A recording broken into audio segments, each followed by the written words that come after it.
இன்றைக்கி என்னோடய ரொம்ப ஃபேவரட்டான உடுப்பி ரசம் எப்படி செய்கிறதுன்னு பார்க்கலாம். ரொம்பவே டேஸ்டியாகவும் ரொம்பவே வாசனையாகவும் இருக்கக்கூடிய அது உடுப்பி ரசம்.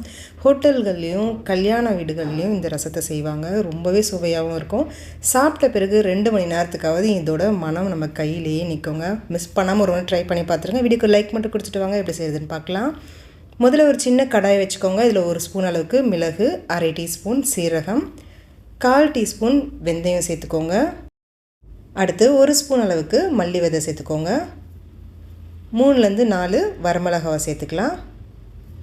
அடுத்து ஒரு கொத்து கருவேப்பிலையை சேர்த்துட்டு மீடியம் ஃப்ளேமில் வச்சுட்டு 2லேருந்து 3 நிமிஷத்துக்கு நல்லா வறுத்து விட்டுக்கோங்க. நம்ம சேர்த்துருக்க எந்த பொருளுமே கருகிடக்கூடாது. கருகிடுச்சுன்னா சுவை மாறி போயிடும். சேர்த்துருக்க எல்லா பொருளும் லேசாக பொரிஞ்சு நல்ல ஒரு மனம் வரும். அது வரைக்கும் வறுத்து விட்டுக்கோங்க.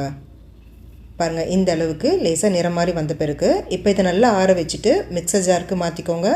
இது போல் கொரகொரப்பாக அரைச்சி எடுத்துக்கோங்க. ரொம்ப நைஸாக அரைக்காமல் இது போல் கொரகொரப்பாக அரைச்சி எடுத்து வச்சுக்கலாம். இப்போ ரசம் தாளிச்சிக்கலாம். கடாய் வச்சுக்கோங்க. 2 டீஸ்பூன் எண்ணெய் சேர்த்துக்கோங்க.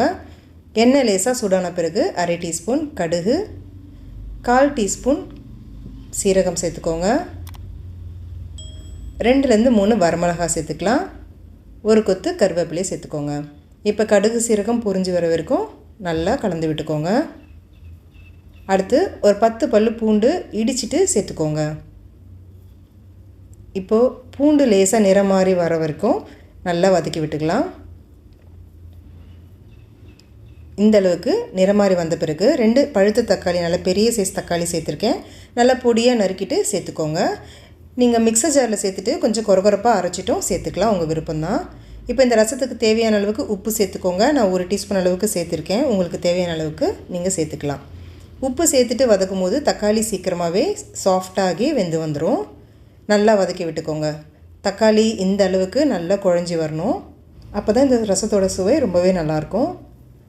அடுத்து ஒரு சின்ன நெல்லிக்காய் அளவுக்கு புளி எடுத்து ஒரு 50 ml அளவுக்கு தண்ணியில் நல்லா கெட்டியாக கரைச்சி சேர்த்துக்கோங்க. அதிகமான புளியை சேர்க்க வேண்டாம், கம்மியாக சேர்த்திங்கனாலே போதும். அடுத்து ஒரு 30 கிராம் அளவுக்கு துவரம்பருப்பு வேக வச்சு நல்லா மசிச்சுட்டு சேர்த்துக்கோங்க. சேர்த்துட்டு இப்போ நம்ம மசாலா அரைச்சி வச்சுருக்கோம் இல்லையா, அந்த மசாலாவையும் ஃபுல்லாகவே சேர்த்துக்கோங்க. அடுத்து 1/4 டீஸ்பூன் அளவுக்கு மஞ்சள் தூள் சேர்த்துட்டு நல்லா கலந்து கொடுத்துக்கோங்க. மசாலா எல்லாம் ஒன்று கலந்து வர மாதிரி கலந்து விட்டுடலாம். கலந்துட்ட பிறகு இப்போ ரசம் உங்களுக்கு எந்த பதத்துக்கு தேவையோ அதுக்கேற்றது போல் தண்ணி சேர்த்துக்கோங்க. நான் ஒரு 250 ml அளவுக்கு தண்ணி சேர்த்துருக்கேன். சேர்த்துட்டு ஒரு முறை நல்லா கலந்து கொடுத்துருங்க.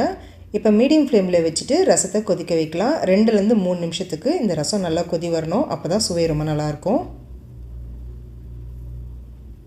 இப்போ 3 நிமிஷம் ஆச்சு. நல்லா ரசம் கொதி வந்துடுச்சு பாருங்கள்.